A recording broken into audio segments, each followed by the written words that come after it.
Hey, and welcome to a question and answer. Today's question is, what is the most useful skill I can develop in 3 months? Now, I love and hate these kinds of questions at the same time. I hate it because it's so big, right? There, in theory, could be so many different answers, and that's fine. But I love it because I have an opinion, I could give an answer, and you can take away some practical things that you can apply to your life today. That's the goal of this, as well as looking at a very big question, right? We can talk theory all day. But my answer to this, I think the most important skill you can develop in life is self-awareness.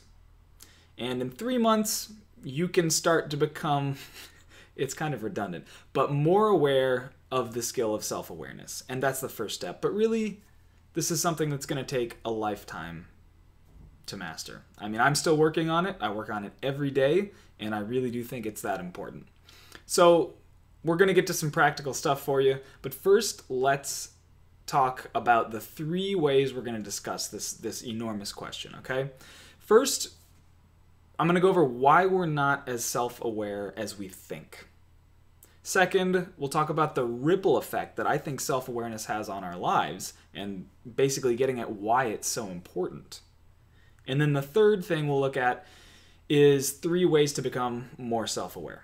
So there's your practical takeaways. But I really do think we have to understand why we're struggling with it, why it's important, and then we can get into things that you can do in your life right now. Okay? So first off, why we're not as self-aware as we think. And by the way, I'm reading off, my blog, and I will point you to the blog as well in case you like consuming this information in written form rather than video. But first of all, why we're not as self-aware as we think. I think there's 2 reasons, and I think it's nature and nurture.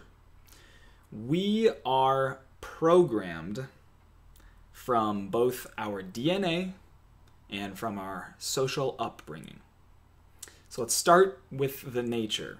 We're born. We may be very intelligent beings, at least we sure think we are, right? But big picture, we've still got an old brain, a reptilian brain, lots of instincts built into us. And we can, in theory, change those habits, learn to respond differently.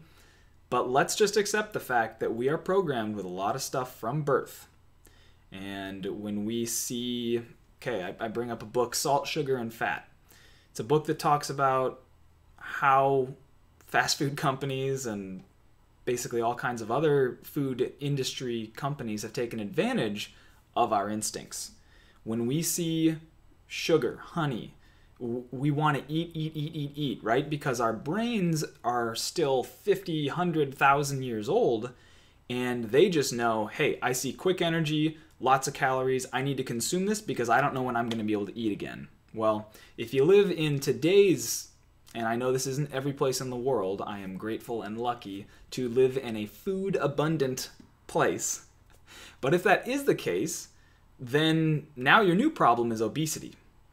Because you have enough food. You're not going to starve. Okay? So this comes into play in many other areas. Basically, our old brains no longer serving us. Okay? And that, I could just talk about that for hours. But let's leave it at that. First of all, our brains are kind of programmed from DNA. Second of all, though, the nurture, what we receive from our parents, the rest of our family, our friends, our schools, companies, there is so much programming that goes on there. I would say brainwashing. For good or for bad, there is some brainwashing that goes on, okay? And if I try to recognize this in myself as well, but let me just ask you one question. Are you the same religion as your parents? And whatever religion you are, that's fine. That's not my point here. And maybe you're not, but such a high percentage of people are the same religion as their parents that should give you some indication that we receive a lot of influence from them. Then look at the schools. What are the things we learn? Again, don't get me started on the schools, because that's what my whole business is about. Is our education system has failed us, and if we want to be little employees and taxpayers and feed the system basically, then that's what school's going to do for us. But if we want to create real wealth, real entrepreneurship, and really follow our passions, then maybe we need to do something else. In any event, the nurture part of things creates a whole other level of programming. Okay, so if you can make this leap with me, let's assume that we're not quite as self-aware as we think. We do have a lot of instinct and programming that's going on behind the scenes. Okay, now let's talk about the ripple effect that self-awareness has on our lives. First of all, I'll kind of talk about it from the bigger picture. So if we recognize that we have all this influence, then we can try to think about it and strategize what we actually want, instead of just letting TV or Kardashians or whoever tell us what we want and then responding to that, always reacting, just feed me, feed me, feed me, and then okay, do. If we can actually take the time, be self-aware, think about what we actually want, what we value in this life, what motivates us, where we want to go, then we can develop a strategy. And strategy is so important, because no matter how hard you work, if you're working at the wrong thing, you're not going to be happy with the outcome. I think a great example or metaphor is if you're running a race or something like that. If you point yourself in the wrong direction, it doesn't really matter how fast you run, right? So strategy allows you to say, hey, instead of letting other people tell me what's important to me, I'm going to say what's important to me, and then I'm going to develop a strategy to point myself in the right direction. Okay? Second, then the tactics come in, right? There's strategy, then there's tactics, and that's basically the action. And in my mind, if you get the strategy right, the action is kind of easy. Because first of all, you've just considered what's actually important to you, and now your mindset is right, and now you know you're driving towards what you want. But also, because of that, it's a lot easier to get there because you're pointed in the right direction, okay? So once you get that strategy right, I really do think, the haves and the have-nots kind of becomes the do's and the do-nots. Because what's the difference in this world between the really successful and the less successful, let's call them? People do stuff, or they talk about the stuff that they're gonna do one day, right? So be one of the doers. Take that action, but make sure you're pointed in the right direction first, okay? So this allows us, if we're acting in this way, this allows us reflection. And that's kind of almost synonymous with this whole self-awareness. If we think about what we want, we develop that strategy, we take action, then we have to reflect. We have to listen to the feedback we're receiving and see if it's getting us closer to what we want or not. And a little bit of stubbornness can come in here. We have to make sure that when we get feedback that's not so good, we adapt, we change, we find the right way to get to where we want to go. All right. So lastly, I hope this is sinking in, okay? Let's talk about some practical things that I think you can do and that I do in my own life to try to be more self-aware. So how to become more self-aware? First of all, a proactive way of doing this.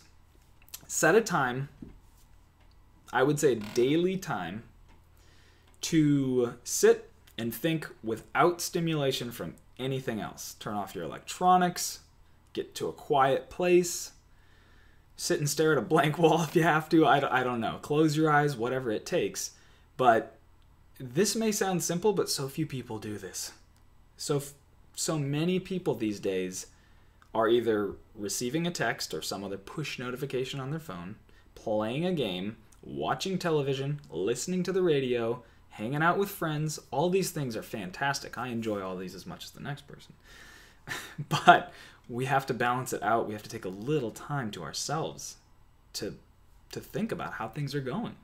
are we happy with what's happening? And do we need to change something? Do we need to reevaluate? Okay, so that's a proactive thing you can do. Start out small, because otherwise you won't do it. I just do like 5 minutes a day. I have a timer on my phone. Goes off, I'm like, oh, okay, I'm supposed to sit and think. So start out small, and then, I mean, habits are way easier to develop if you do them in a small increment, but frequent. So I would say daily, even if it's 2 minutes a day, do it. Okay, proactive. Reactive. There's a reactive way to handle this too. Emotions are a great thing. It's very human, right? It's kind of part of our existence. So to ignore them, what's that quote from The Matrix? Something like, to ignore emotions is to deny the very thing that makes us human. So that's fantastic, but they can be dangerous when they cause outbursts, or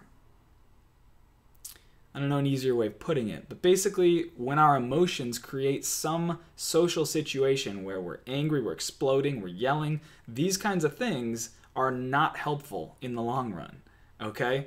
So anytime this happens to you, or maybe you've gotten very good at controlling yourself, so instead you don't explode, but you turn red, and you know that feeling, right? Anytime that happens, make sure later, and maybe it can be in your daily reflection, but you think about that. Why did you react that way? What caused that response? Was it warranted? Do you think do you think it was good that you felt that way? And then if you did react, was that valuable? Was it a good thing to react like that? Or should you have just taken a deep breath and said, why is this person doing this? Or why did I, whatever it is, assessing the situation and really thinking about it. Okay? So the last part I want to touch on this is just, if we're self-aware, we're more likely to be ourselves, right? This person you're talking to right now, this is me. This is how I talk. This is how I think. And this is the entire brand that I've built my business around. It's me, it's who I am. And if we at least try to understand who we really are, what our values are, what motivates us, what we want to get out of life, it's a lot easier to be authentic. And I think that really comes through. You know, I went to an event where Marcus Lemonis was speaking, and he talked about this a lot, especially as entrepreneurs. It's really easy to try to put up this facade of, hey, I'm this super successful person already, and, you know, I'm rich, you're stupid, you're poor, buy from me. You know, that works on some degree. In marketing, there's all kinds of tactics. But authenticity, I think, is the true gem that comes through if we're really self-aware. And there's a lot of value in just being true to ourselves, I think. What do you think? You tell me. So, that's a lot, I know. But in summary, let me just go over it. First of all, I really do think the first step is recognizing we are not as self-aware as we think. What we do is not always getting us towards what we want, okay? We have some kind of programming from DNA and from our society. If we can recognize that, rather than denying it, just recognize it, then we can say, okay, what can I do about that? Reflect, become more aware, okay? Then if we take the time proactively and reactively to consider, hey, what are we trying to get here? Is this serving me? Is it not? What can I do differently? We can listen to feedback, and we can then move forward, right? So the third thing, is taking that time to actually do those things daily, whatever works for you, okay? The last thing I'd like to say on this is just I've realized there's no such thing as a happy ending. No matter what we get in life, we always have another goal or another challenge, or we always want more. And I don't think that's a bad thing. I think that's another part of the human condition. So I would encourage you, as you're working through, what do I really want in life? Recognize that, first of all, that's probably going to change. But second of all, when you get there, there will always be something else. So don't hold off your happiness until you reach this certain goal, whatever it is. don't think that your happiness is synonymous with it. Make sure you're happy day in and day out doing what you're doing, because that's all it is. It's the journey, right? It's not the destination. That's what they say. And that's why I'm so excited about my brand. Here's the little plug at the end, right? But that's why my business teaches people to build online businesses around their passion so that they can actually wake up every day, open their eyes wide, and be happy to be getting up and doing what they're doing. Because, not to be morbid, but in the end, we're just going to all end up in the dirt, right? Or uploaded into some singularity, or they'll turn off the aging gene and we'll all be immortal. I guess there are other options. But that's neither here nor there. I say focus on enjoying what you're doing day to day. Otherwise, what's the point? All right? Let me know what you think. Check it out on my blog if you prefer reading. I know I ramble a little bit when I talk, sometimes.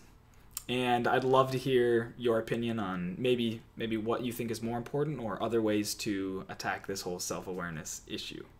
All right, thanks a lot, and I will see you next time.